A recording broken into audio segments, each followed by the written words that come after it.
Bonjour à tous, nous sommes toujours dans le thème mouvement et interaction et toujours également dans le chapitre 2, force et principes d'inertie. Nous allons nous intéresser aujourd'hui à quelques exemples de forces que vous devez connaître. On va commencer par la force d'interaction gravitationnelle que vous avez découvert dans l'activité documentaire numéro 2. Alors cette force s'applique lorsque nous avons deux objets A et B de masse MA et MB et qui sont séparés d'une distance D. Dans ce cas-là, ces deux systèmes exercent l'un sur l'autre une action réciproque, c'est ce que l'on appelle l'interaction gravitationnelle. On a ici des actions réciproques. Les forces modélisant ces actions vont donc être dirigées selon la même direction, ici la droite en pointillé bleu, et elles auront également la même norme, cette norme que l'on va noter F de A sur B pour l'action du système A sur le système B, ou F de B sur A pour l'action de B sur A. Alors cette norme, elle est calculée grâce à la formule grand G fois MA fois MB divisé par D au carré. F, donc la force qui s'exprime en newton. G, la constante gravitationnelle qui vous est donnée, qui n'est pas à connaître. MA et MB, les masses de A et de B qui doivent être exprimées en kilogrammes. Et D, la distance qui sépare A et B qui doit être exprimée en mètres. Alors d'un point de vue vectoriel, on a des actions réciproques. On a donc la force de A sur B qui est égale à moins la force de B sur A. Au niveau de la représentation, ce que vous voyez d'un petit peu particulier ici dans ces actions réciproques, c'est qu'elles n'ont pas le même point d'application. La force qu'exerce B sur A part de A et se dirige vers B. Et la force qu'exerce A sur B part de B et se dirige vers A. Cela va nous donner la formule F de A sur B égale moins G fois MA fois MB sur D au carré fois U de A vers B. U de A vers B, il est ici, c'est ce que l'on appelle un vecteur unitaire. C'est ce qui va nous donner notre orientation pour notre direction. Donc, il se dirige de A vers B, donc dans ce sens. Et ici, on voit apparaître un moins dans la formule. Pourquoi? Tout simplement parce que F de A sur B est orienté dans ce sens, alors que U de A vers B va dans ce sens-là. Donc il y a un moins entre les deux, puisque on est de signes opposés. Et pour ce qui est de F de B sur A, on aura ici également le moins. Par contre, si on regarde juste F de B sur A avec la formule, il n'y aura plus de moins, puisque les deux moins vont s'annuler. Alors voyons un exemple de cette force d'interaction gravitationnelle. Cette force, elle s'exerce entre la Terre et la Lune. La Terre et la Lune interagissent l'une sur l'autre, donc selon la direction qui passe par le centre de la Terre et le centre de la Lune. La Terre agit sur la Lune, la Terre attire la Lune vers elle, donc on a la force F de T sur L qui part de la Lune et qui va vers la Terre. Et de la même façon, la Lune va agir sur la Terre et va l'attirer vers elle. Donc on va avoir l'action réciproque F de la Lune sur la Terre.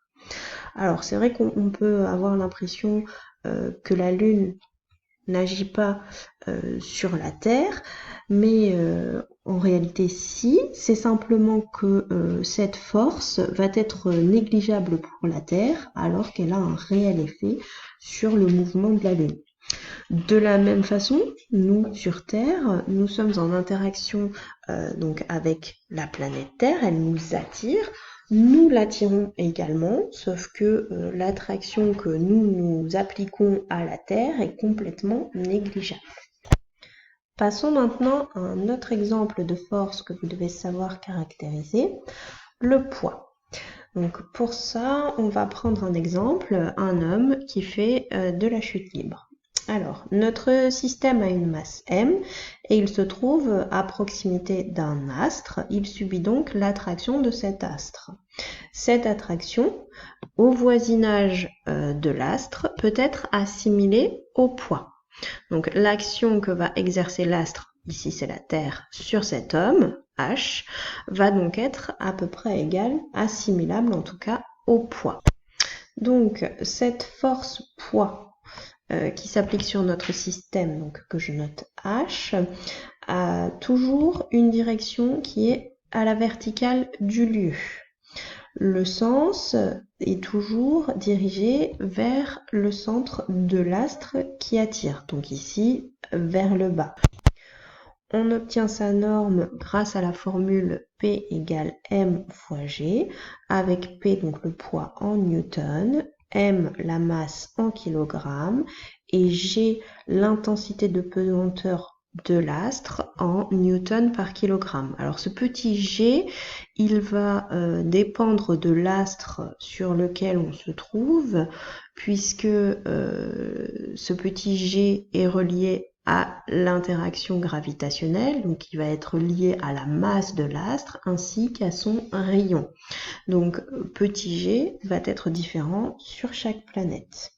Alors cette égalité, on peut l'écrire sous forme vectorielle. On aura le vecteur P qui est égal à m fois le vecteur G.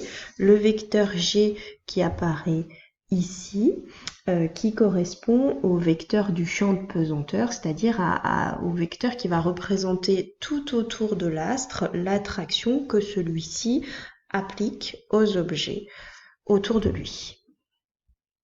Alors ce vecteur G, il est toujours à la verticale du lieu, lui aussi. Alors ce qu'il est important de bien comprendre ici, c'est que le poids et la masse sont deux choses différentes. La masse est une grandeur qui est propre à l'objet.